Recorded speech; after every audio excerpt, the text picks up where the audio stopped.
everyone. I'm Avital, Jason. and this is RPG Storytime. As always, on Mondays. Yep. Alright. Okay, so, last time, where we left off, Rasha and almost all of her friends, or the people that she knows well, are on the island of Partagas in the Blood Sea. It's here, as you can see on the map.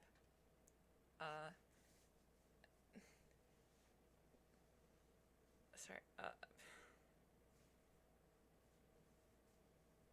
Words. Words are hard. Anyways, they're on the island of Partagas for Treskin's trial. Sorry, you're not talking, and I don't know why it's making me nervous. I don't either. You're doing great.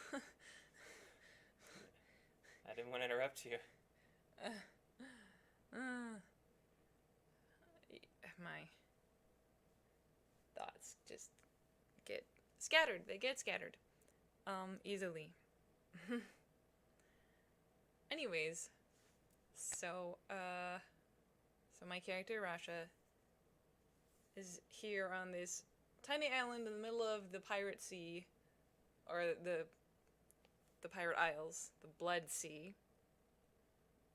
for the trial of Treskin, which is a really big deal because Treskin caused a lot of damage and kind of almost started a war, did start a war, but Not nearly like a nearly started like a world war practically. Right before there was going to be one already. Because the Illithid are going to be invading. Mm-hmm. Oopsie. He's, impulsive. To say the least. A little bit. Uh-huh. Ow. Sorry, my jaw is hurting. And I don't know why. Excuse me.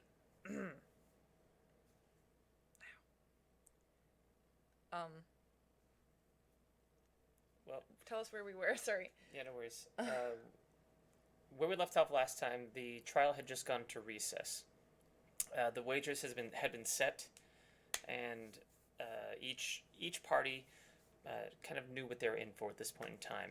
A little recap on that. I decided to run this somewhat like a Roman-style trial. It's not exactly a Roman-style trial, but it's like one. And so the plaintiff makes the wager of, this is what I expect if we win, and the defendant says, well, if I'm not found guilty, then this is what I expect. So the plaintiff, or the person who is claiming righteous cause against Treskin, is the Goblin King. If that seems crazy, that's because it is, and that this whole thing was a political ploy, because there are a bunch of people on all sides of this trying to avoid utter war, and Laufweir being one of them, whose friends is the wrong word with the Goblin King, but They are associates. yeah, Of a mutual sort. bad guy alliance sort of thing.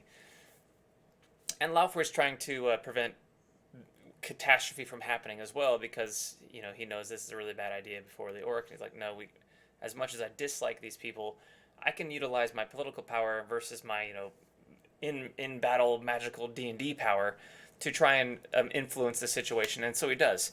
And other people on the side of Erwin, and there are many people who are against Treskin in this trial. So they're all leveraging political power to get him here and to basically gift him over to the Goblin King to be beheaded, to be killed for what he's done. There's some people that don't want that to happen, and they are also here. Yeah. Hi, Dad, and thank you, Asher, for the resubscribe with Prime. I appreciate that.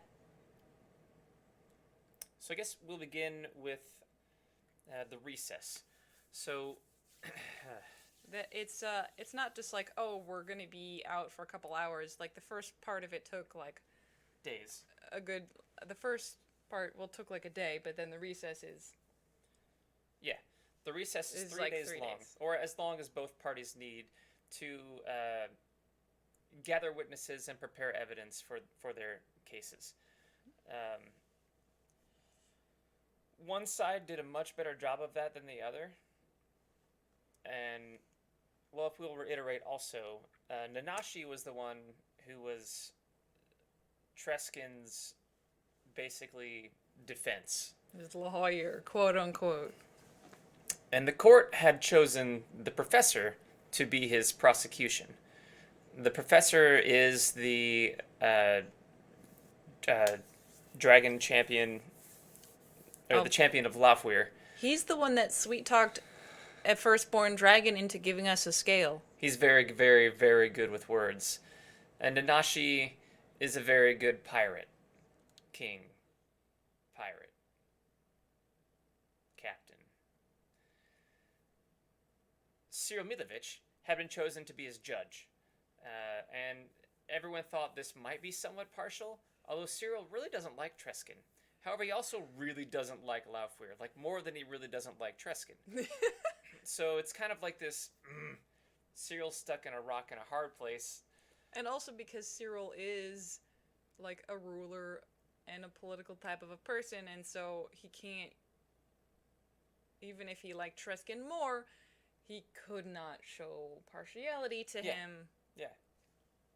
He's a lawful guy, and he would be impartial and listen to everything. Mm-hmm. So in finding in finding witnesses, Surtur had brought the dragon riders who Treskin had slayed. They had been brought back to life. Right, by Hieratus for other things a while ago. So this is all shenanigans that have kind of come full circle, right? So those dragon riders are here, as well as main witnesses that didn't die when the explosion of the bombs and his ship went off.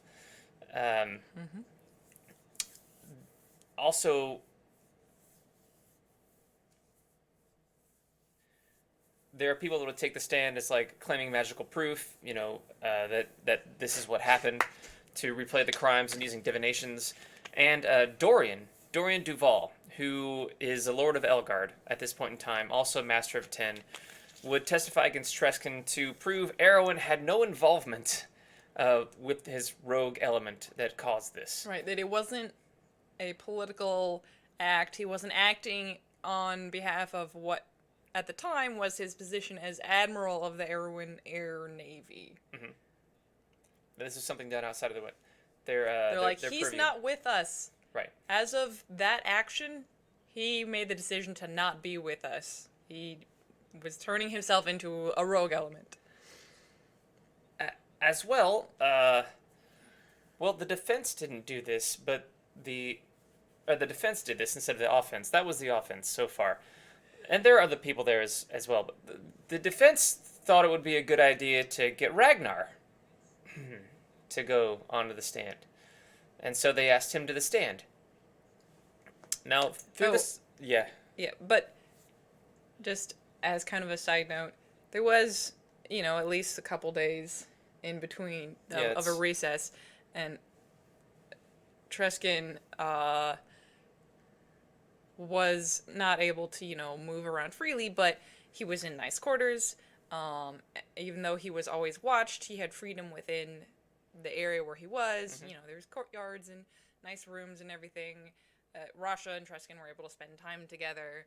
And other people. And other people, and all of their other friends too, just they weren't ever fully alone. There was always at least one guard in the room with Treskin. But That one guard. it was not always the same one. No, but yes. you know. Anyways. So by the time that the recess is over, and I believe it happened a little faster than 3 days. Yeah, I think they decided, but it was like a day or two. Yeah. Something like that. Yeah. They didn't take the full 3 days, which is fine. You know, they can put into the judge like, okay, we're ready. Okay, defense is ready, prosecution's ready. So they get back together, and the next day. So I do believe it was like 2 days actually instead of 3. The full trial begins, and the prosecution begins by laying charges against the defendant, which is Surtur. And Tresk and Volraine attack their lands unprovoked, destroying the landscape and taking countless lives without declaring war and without being engaged in war with Surtur. His acts were malicious and unprovoked, and as a rogue agent causing major international upheaval. The defense then claimed their plea, which wasn't not guilty. It was odd. I don't think they fully understood how this court worked. Legitimately, because they were like arguing Semantics, really. Semantics, and that like Which does nothing. Treskin is like dumb, not dumb, but like impulsive and chaotic, and doesn't think about before he does things. Like, and he didn't do this on purpose. And the prosecution's like, yeah, but he still did it, right? Well, yeah.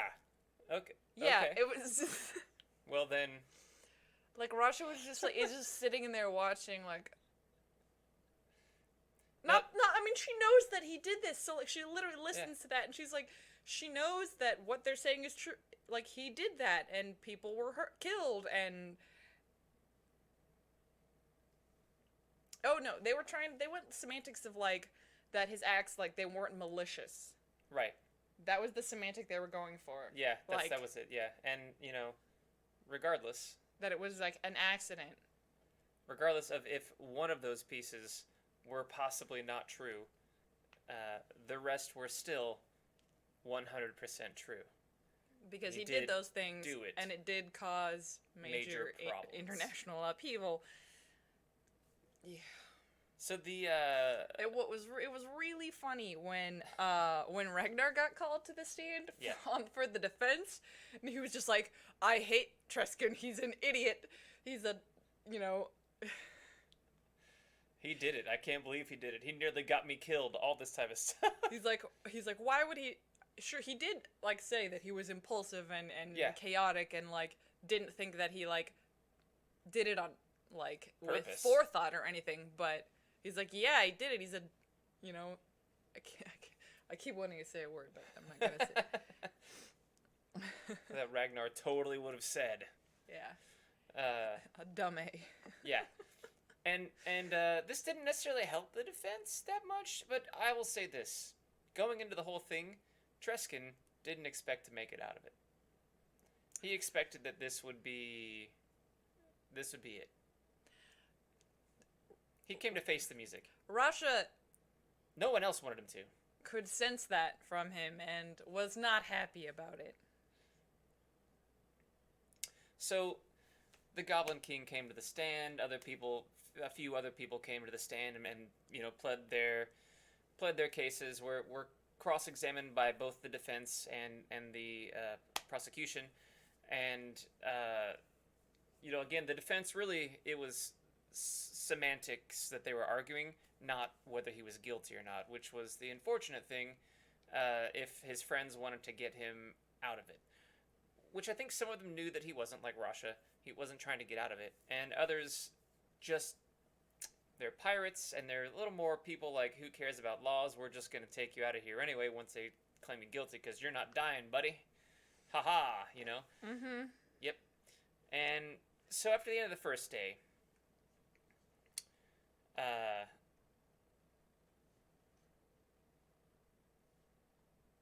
once all the witnesses were examined and determined valid. Which they determined. They were. Like, yep, these are valid. And accepted the evidence held before the court. The judge calls for a secondary recess. And it was a full day in court. there are also things that happen outside of court, right? And things that happen off screen, even for you guys, where this is why a contingent of people from Navias were here to speak with Arrow, and people to be like, hey, that wasn't our people who killed your people, and the guild, like, that's not us. They didn't come to court to plead that in court because that's not what the case was about, but they came here knowing that those other people were here, and that was happening in the side, which is why so many different NPCs were here, because there was a lot of air being cleared from this whole cluster truck of an event that happened. It's like that Ben and Jerry's flavor. What a cluster. Truck. No, it's called What a Cluster. Oh, really? It used to be called Cluster Fluff. That's even better. But then I think some people were like, so they changed it to What a Cluster. Anyways. I'm going to go on file and say censorship is not a good thing. Anyway.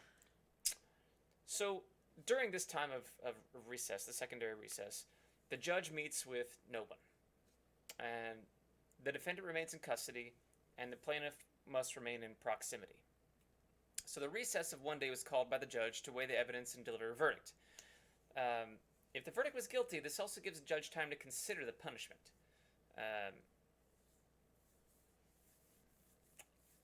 What the plaintiff is asking for is to behead Treskin in front of the court, which is the Goblin King, and return with his head to Surtur, so as a signal that the ordeal's end to his people, and they can claim victory as a people, right? But there's an issue with this, and it's an issue that very few people know about, and this is about the time where people start to talk about it. So, Treskin is god-blooded at this point.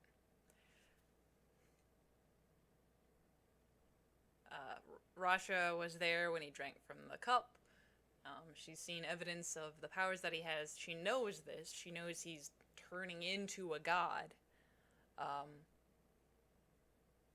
But it is only at this point where other people that know these things start to share them. Such as Hieratus, or Gravin, Stanyek. Who are also both god-blooded. Mm-hmm. The professor. He's, also god-blooded. Did they tell everybody about? So. Well, no, because Nanashi still didn't know for a while what happened, but not necessarily everyone, but anybody who was there kind of had a good idea. Is that, the Goblin King is also god-blooded. However... Gravin knew that. Yes, Gravin knew this. The Goblin King does not know... I want some god blood. That's the idea. Yeah, that's, it gives you divine powers. It's pretty, useful. But you do eventually have to turn into a god and leave the mortal plane. Mm-hmm. The Goblin King was god-blooded, but he doesn't know that he's god-blooded. And he hasn't for... a long time. A very, very long time. He knows that he has powers, like things that he can do. He can live a long time. But no one has ever bothered to tell him what's going on with him. And Laut wants to keep it that way. Not just Laufweir, many people, but he is definitely one of the people who's like, I'm just gonna be your best buddy. Hi, best buddy. Let's just not look over here at this book. Okay, we're good. Keep going that way. He's one of those kind of guys. And so Gravin, at least, knows that if a god-blooded cuts off the head of another god-blooded, they will become more powerful. And that will also alert the Goblin King to that being possible. Uh-huh. Which is bad for everyone in the world. And the Goblin King can sense other god-blooded people, but he doesn't know what it is, what it means. Right? And he is cursed, actually. Oh yeah, that's the thing. If you are god-blooded and you die, you will come back, but then you are cursed.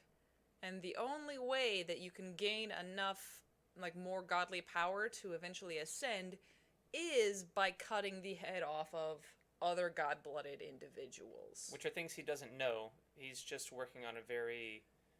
He just... different sort of He just has a mentality. sense, like, he senses that this is a powerful person, and That's he it. wants to, and, like, because he is how he is, he wants to fight them. Yeah.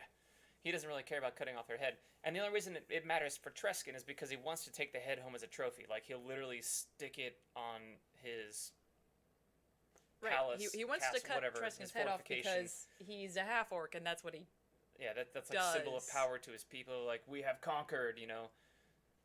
So the same thing happened long ago, when the party. This is before you started playing.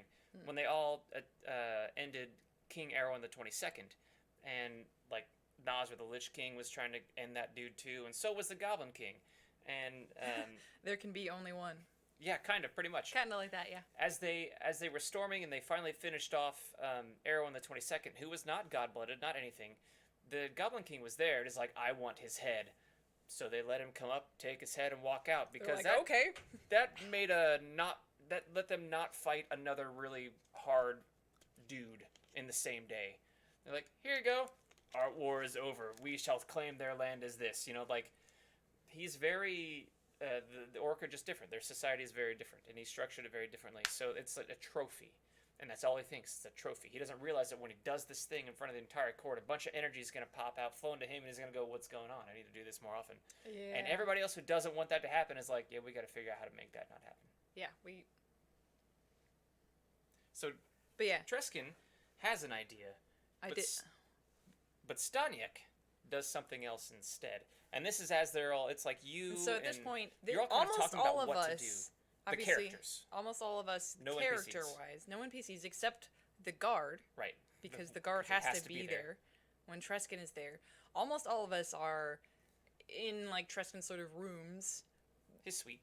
his suite, right, talking about this. Didn't you know they are remaking that? I did not know that. Nice. I literally forget what it's called. Highlander. Yeah, we'll see how. Huh. I'll see how it is. I like those shows. I've only ever seen the movie, never watched the show. The show was fun. But yeah. So we're all in the room discussing this. And then Staniek with Henry Cavill. I mean, Oh, that'll be awesome. Is Adrian Paul gonna be in it? I'm Never down mind. for We that. gotta keep talking Anyways. about this. What about Chris Lambert? I'll look at that later. He put up the IMDb link. We can look at it Sweet, later. we'll look at it Thanks. That's cool. Anyways, Staniek pulls out what is it? It's a music box? A music box. Where did this music box come from?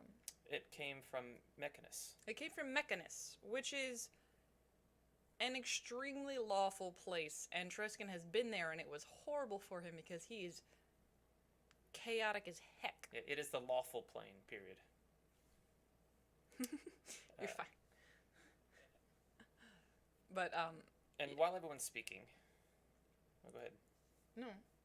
While everyone is speaking and kind of figuring out what they're going to do, and this is just the PCs plus the one guard Plus who's the just one kind of guard. sitting there like, oh man, this is way over my pay grade, right? Staniek just plays. He winds up the music box and plays a song, and the song, you know, Is one everything is in its place. everything has happens its for a reason. And Uh, it's one that they heard on it Mechanus. is your destiny, and it like drove Treskin crazy. Well, it while worked he was again. on Mechanus. And this was not something discussed by anyone. This is just something Staniek did. And Treskin just I forget exactly like what he does. He's kind of is losing it and is like, oh my god, and everybody's like, whoa, Treskin, like, what's wrong? They're like, He kind of starts laughing. he's kind of laughing. He's being really weird. They're like, let's get him like outside. We'll see like touch the ground, and like Rasha is like right there, like with him, you know. And he gets outside into this little courtyard. The guard, of course, is still there, along with the PCs. He tunes. Which is a thing that elves can do. He learned how to do so. He's a half elf. And then, at that moment, he ascends. And he just sort of, like, dissolves. Like, he literally, Into like, darkness. Rasha is, like, there, like, next, like, kind of crouch next to him on the ground, like with her hands on him, and he just like it's almost like Tony Stark with Spider-Man, but she knows that it's a different situation. Yeah, it's not like dust. It's like he just kind of dissolves into, becomes dark stuff and like sinks into the ground and is no more. And he, as he passes, he passes. So in the game we have destiny points, and he wanted to do something cool, and I kind of already talked to Ryan a little bit about what would happen when he finally did ascend, right. Because so he was able to pass his destiny points off onto different characters. So all his of the divine pieces spark, that were there, his like kind of got some destiny points. Yeah, we each got a few. So they should have like a bit of Treskin with them somehow, you know, to help in the coming Illithid invasion or whatever they're going to do. Because the gods. So what's going on here, and this is something that was also being discussed while you were in the room, I believe, is that it wasn't said specifically because they didn't want to destroy the minds of any of the mortals still in the room. But the gods have found out that the far realms are invading reality. And regardless of what the Illithid do to Naboria, that is where they actually need to be. Like those who are god-blooded and can tell that they could soon ascend, know that they cannot wait for the Illithid invasion. They have to go defend literally reality. Because it doesn't matter if the Illithid are defeated, if the far realms are not defeated, everything is gone. So yeah, I put the stake of the entire setting on the line. The game world itself. It's like, alright, this is the end game. Everything is gone. Or you guys succeed. Yeah. It's like, oh gosh! So, I mean, Treskin knew that he had to be involved in that battle anyways. It's funny, because when he got there, he defended Mechanus. You know, it happens. but that's part of the reason why Staniak played the tune. Because he knew that was going on there, and he couldn't go there just yet. So, when the tune was played, Treskin ascended, and he went there and involved himself in defending Mechanus against the Far Realm, and that was a successful battle. And then eventually all the different gods ascended in different ways after this. Yeah. So, and we everybody that's there in the room except the guard, right, understands what happened. Like, the guard is just kind of freaking out a little bit. A lot bit. Yeah, that dude doesn't know what to do. He's just like, somebody is the... Who sends for the Lout and the Professor? That was Cyril. Cyril, well, it didn't send for Loutware. Cyril sends for, Cyril is there. He sends for the, he comes in after, because they send for, it's like Gravin sends for Cyril, who's the judge. Gravin sent for Cyril. And then Cyril goes and gets the prosecution, and by way of that, Loutware shows up, Dorian shows up, there's a bunch of powerful people. A lot of people are there. Powerful and high-thinking people in the room. Yeah. And this little guard. And this one little guard, just minding his own business, doing his job. I'm just doing my job.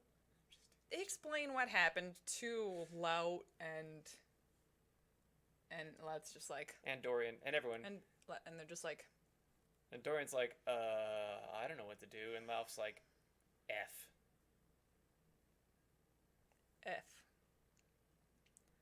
And this is one of the weird moments where the PCs get to see different sides of NPCs that they've disliked or fought against, or like,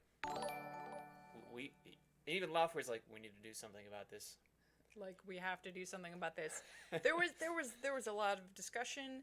Like, someone is kind of talking to the guard and keeping him from going anywhere. The professor. Right, keeping him from going anywhere.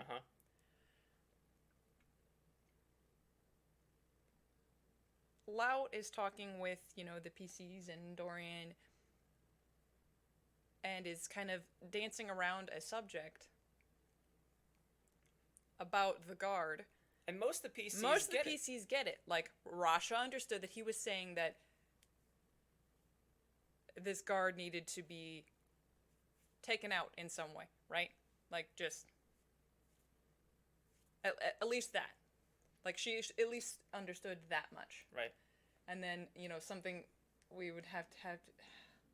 So the other people, what they were really talking about was that if this guy needs to go because he knows too much now, but they didn't want to say that while he was just standing there. Like they want to talk about him like that directly. Because he was there. Which is why he was being distracted by the professor. As well, they understood that there is a problem now, because if Treskin isn't here, then the Goblin King doesn't get satisfaction, and that leads back to the problem of war.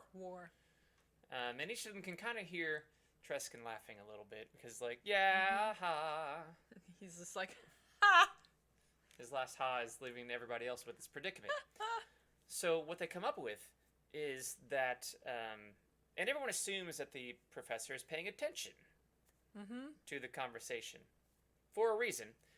What they come up with is that they should knock this guard out and use a spell to make him look like Treskin and let the Goblin King cut his head off tomorrow.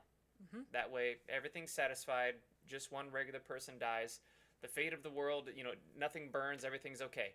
This one guy just has to die. Okay. And literally everyone was like, yeah, we hate this, but okay. Because if something like that didn't happen... mass turmoil, the world would craziness. just erupt in chaos. Specifically because everyone is here too, and everyone knows it would be war. What is it good for? Bardagus will burn, and then other things will burn. Yeah, the world will burn before the Illithid get here, and we won't be able to defend against them. And so Loftware goes, Professor, and the professor's like, yeah, I got it, no problem, I'm on it. The professor takes this man away. Back to his home. Back to his house. Says... does some talking to convince him that he imagined what he saw. He's just seeing things. He's had a rough night or something like that. Leaves him at his house. Okay. And then the professor goes to the Goblin King's camp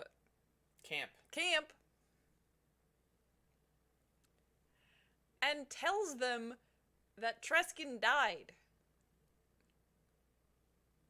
So he tells them that Treskin died because he and they're like, what? And then he leaves. And they say leave.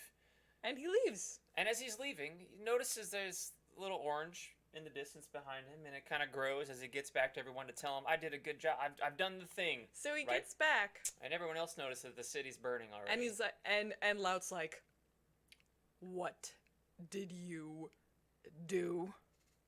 He's like, I did the thing. I told you told me to. I took the guard, and then I went and I told the Goblin King. And literally everyone facepalmed. And we're all like, oh. No, that was literally the opposite of what was talked about completely. And then he's like, the professor's like, I may have misunderstood. Oh, yeah. So now the party's like, well, poop. We're like, oh no. This is bad. Everything's gonna burn, and our worst nightmare is happening, and yep, our world's not gonna unite. They're all, what can we do? What can we do? What powers do we have? Stanyek says, he's like, well, I have a little bit of control over time, but I just don't have enough. I don't have the power to do anything about this. And it hadn't been that long yet. It had been a very short amount of time. And everybody's kind of back and forth. Rasha is sitting there, and she's thinking, she's like, I might actually be able to help, because she has that extraordinarily powerful gift from Azita Haka. She is the dragon champion of that, the divine... favor, I think is what it's called, actually. It's not quite, but something it's like fine. That. It's a miracle. It's a miracle, essentially. She can cast once every 7 days. And so they're going back and forth for just a little while, and Rasha says, I think I can help. And Lout just looks at her, And he goes, "Oh. He gave you that?" Because as soon as she says that, because he knows who she is. Mm-hmm. He knows she's the champion of Azita Haka, and he knows what powers Azita Haka has. What his brother can do. He knows what his brother can do, so he knows immediately. He's like, "Oh, okay. He gave you that power. All right." It was the weirdest. For me, it was so funny. Me as a player, kind of as a character too, I guess. And it's funny because this is my husband playing this NPC, but I'm sitting there like terrified that his attention is on me, but also really pleased that he's like approving of me. I'm like, Senpai noticed me. I'm like scared, but like excited about it at the same time. It's so weird. I was like, he's looking at me. I was like, oh, but I'm doing good. But I'm doing good. No, it was really good. It's really good. What it means, like, thankfully, I have done a good job of getting the NPCs' personalities and the characters across, and they're not seeing me when these things are being placed. They're imagining these characters, and I'm like, yes, yes. Although, were we married? No, that was just this January. That was just this January we were married. Yeah, we were married. Okay. Anyways, and so Rasha says, "I have this power that I got from Azita Haka." Was Alexander there? Uh-huh. Was Ragnar there? Yep. I think this is when. And she says, "This is the same power that I used to get you, Ragnar, and you, Alexander, and Z out of the Subura's the illusion in Rumbala. The illusion in Rumbala." And they're both like, What? And she's like, "Oh, haha, yeah, I guess I never told you I did that. Yep, you would have stayed there forever and died if I hadn't have done that." And they were both like, Wow. Okay. She's like, "Haha, yeah, I saved your lives, haha." Chaotic. Anywho. So through a momentary ritual... And the people that don't know that, she's like, she sort of explained that she had a kind of access to sort of a powerful miracle type of a thing. And so they all they're like, okay, well, they're like, Stanyek is gonna like, kind of run his time power. Utilize his time power. Ability, bind access and, to time. Like, pretty much everyone else there, like everybody, I think, PCs and NPCs, also gave some of their power into this sort of ritual thing that they kind of threw together. Mm-hmm. And, again, this is in a very short amount of time. That means that, like for the PCs, like, we spent Destiny points. Like, a lot of us spent the ones that we had just got from Treskin, which was appropriate. Mm-hmm. And... for some of the NPCs who could cast Epic Magic, they utilized that. Right. And, so something like this had never been done before and would probably not be done again. Mm-hmm. It also led to something else. And, so what Rasha said, I mean, it's not an out loud thing, but what I said was, please give me the time that we need, or give us the time that we need to fix this mistake, kind of thing. Like, it's not a malicious sort of a power. You don't have to, like, be super exact. It's not gonna, like, go wrong if you don't word anything exactly right it's or not whatever. Like Wish. Yeah. So everyone is pouring this power into this sort of ritual, and it is going kind of through Rasha and into, like, this power that she has. She's the focus. She's kind of the like focus, the divine like focus. The channel, right? It's a bunch of divine magical energy. It's arcane magical energy. It's all this stuff is kind of flowing through her, and time literally gets rewound. And I think it was really only like 15 minutes that had passed. Yep. It was like 15 minutes, and everything goes in reverse. But the people who added into the ritual remembered what the mistake was. and what had happened. Right, and that's when Laufey looks at the professor. Do you know what you're doing this time? Yep. Yep. Mm. So they knock the guard out. Yeah. They cast what? A very Some really powerful a very powerful polymorph type of spell. I don't know what it was exactly, and now this guard looks like Treskin, and he's bound and mouth is covered, and he's the one that is taken to hear the verdict the next day, and the verdict, of course, is guilty. It has to be. It has to be and pretty much immediately at that point, because they know what happens. Because it's guilty, they're like, "Yep, you can now cut his head off," and he cuts his head off. And nothing special happens. And he goes, "Raw, yay!" to his people, and they cheering about Ross. It was still really hard go home. for Rasha to be there in the court and watch this, because even though she knows it's not Treskin, it still looks like him. So it was very easy for her to put on be mad and sad in that courtroom. She kind of was like, ah! I'm not gonna anyways, I don't want to scream into the microphone, and let out some heat, literally, people next to her kind of got a little singed, and thankfully she was next to her friends who weren't really gonna be hurt by it. But yeah,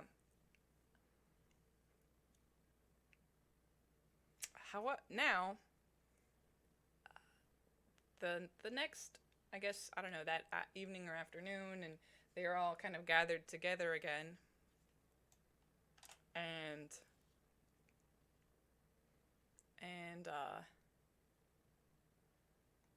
oh yeah,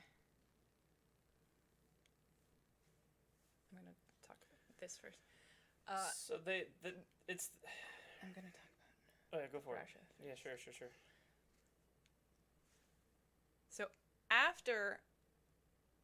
kind of immediately after this ritual happened, Rasha feels different. She doesn't say anything about it until after everything has been, after the trial is over, and she's with her friends, and she says, "Does anybody else feel different?" And they're like, "What are you talking about?" She's like, I feel different. I can do things I couldn't do before." And they're kind of like, "What?" Turns out, being the focus of so much divine magical energy flowing through you does something to a person. And Rasha was now god-blooded. Had that conversation with Gravin, I believe. And yep, Gravin and I think also, yeah, Stanyuk. Like, "Oh, you're this. So well, this was something that... welcome aboard. Here's the thing you gotta worry about now." And she's like, "What?" So this is something that but I had kind of talked about with Jason before, as a player, I would want to, somehow become god-blooded and, follow Treskin, right? But, obviously as a character, that's not, something that she could, aim for, right? So I just kind of kept my,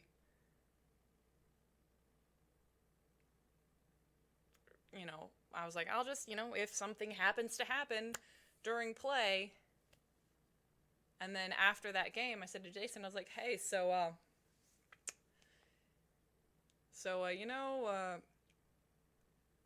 she just had all this divine magical energy, flowing through her." And Jason's like, "Oh, yeah, you know what? You're right." And I had a lot of Destiny points that I could spend, or a good amount. So I spent Destiny points on that, and then so the three what are they called? Are they realm? That's not right. Well, your godly realms or your... Is that what they are called? Realms? Anyways. I mean, the planes. Planes of existence. No, like fire and... Oh, domains. Domains, Sorry. thank you. That's the word. Domains. Her 3 domains that she had access to are fire, transportation, and freedom. Travel. Or travel. Okay, whatever. Yeah. Fire, travel, and liberation. Liberation, that's the word. Which all make very much sense for her as a character and everything, which meant she had a bunch more fire powers. She has... The ability to move. Teleportation! Mm-hmm. Like once a day, but teleportation and greater teleport and some other things. Mm-hmm. A super helpful thing for the Illithid was that she has mind blank. That was very helpful. Later. Through liberation. Through liberation, makes sense. Because, yep. Liberation gives you that power. But Rasha was now god-blooded. And yeah, so they were like, oh, wow, you sure are. You're right. They kind of look at her with, no, yep. Well, now you have to worry about this. Oh, the Illithid are going to target you now too more. And she's like, oh, great. Once they find out. But yeah. But after, she told them this, something else happened. So, they're speaking and they're about to go their separate ways. And it was like, okay, well, we know when to meet up again. Well, some of us won't be here. And they kind of go through all that. And before they do, inevitables, which are construct beings from the plane of law, appear. Mechanus. Before them. Yes, specifically Mechanus. And they say, Nikolai Stanyek. And Nikolai kind of noticed something was funky after he did the thing. He was, missing parts of himself and something funky was going on. Whoa, new Highlander. Nice. It says, Nikolai Stanyek. Your connection to Mechanus has been severed, and the agreement to prevent the Illithid from plane shifting to Naboria has been broken. You have 5 Naborian days.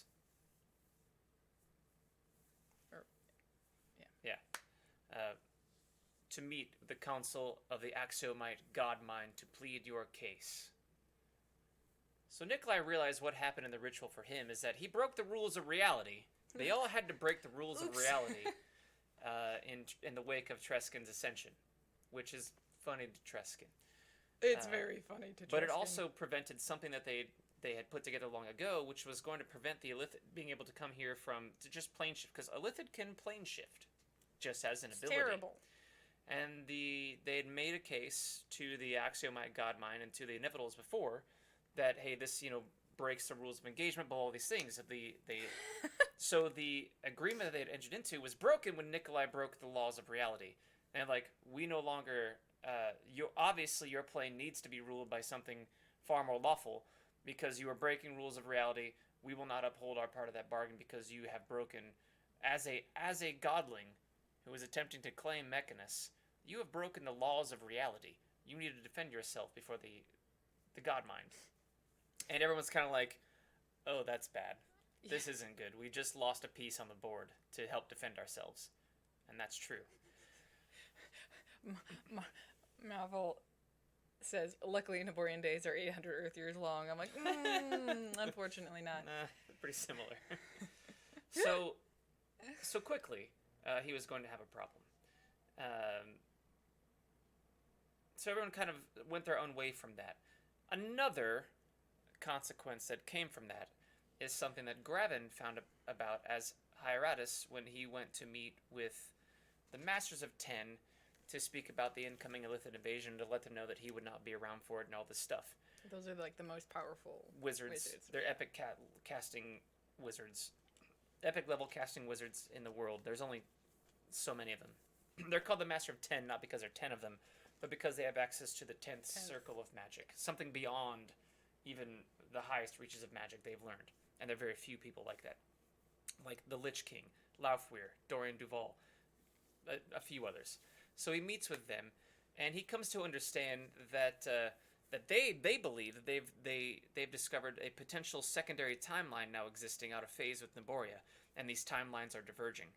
And What? after bringing it to their attention, the wizard, who is, well, he is Hayarada's son from a long time ago, who is also a chronomancer, states the librarians, protectors, of the wardens, various different members or factions within the Wizards Guild will, and a few of the other Master of Ten will have to actually take care of this.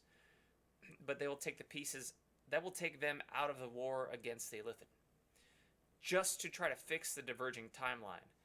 And now there will be a group of guild members that will have to go about and make certain that people who exist now that shouldn't don't, and try to repair that timeline.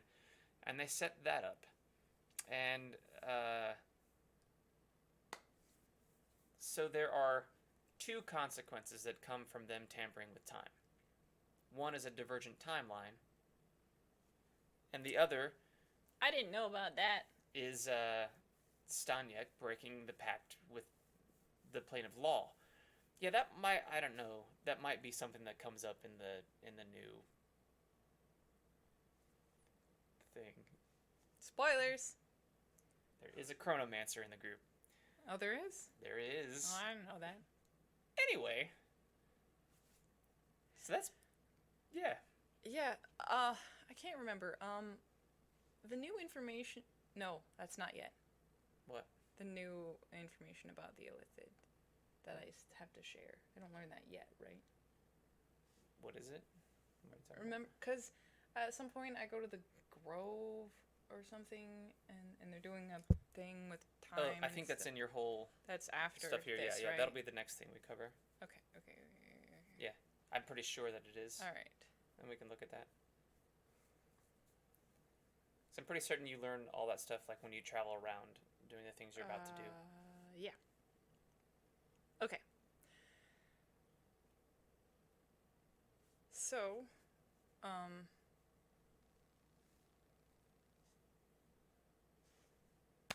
at this point, there is how much time left before the invasion? I don't think it's even a month. Yeah, it's think it's about a barely month. a month. It's like right about a month, maybe slightly less. Rasha has learned kind of what it is to be god-blooded. She's learned the Illithid are gonna try and find her to sacrifice her to resurrect their like dead, insane god, which that's a bad thing, obviously.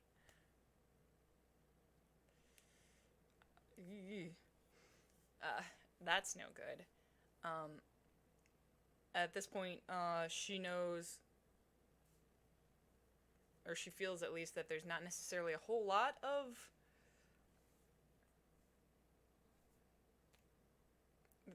she can do out in like the greater world. So she decides that it's time to go back to Rumadon and talk to Azita Haka, and then move on from there. But I think that's a pretty good place for us to stop today. Yeah. Yep. Lots of things happened. Lots of things happened. Yeah. Mm-hmm. People you guys didn't expect to work with, you had to work with for a minute. Things like that. Yep. It was pretty crazy. Pretty crazy. Makes sense for a Chaos Goddess ending. So for those of you that are watching live and not on YouTube, the next time I'm streaming is going to be Wednesday at about 7:30 Eastern for game. It's the new campaign that we're starting in this same world, Naboria. Oh, the Chronomancer's with you guys. Oh, right. I know. Now. Because of weird things that she said. Anyways, Yeah, you have some fun stuff coming, Brendan. So yeah, Wednesday at around 7:30 Eastern, and then I won't be streaming on Thursday, or the weekend, because it's Indie PopCon, and we're probably both going to be there. helping out with the table for the podcast I'm on, which is called The Established Facts.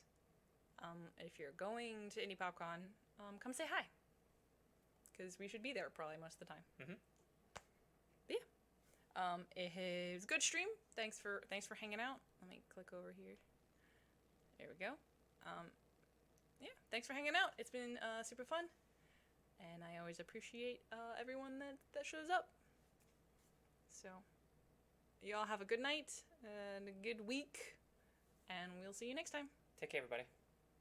Bye.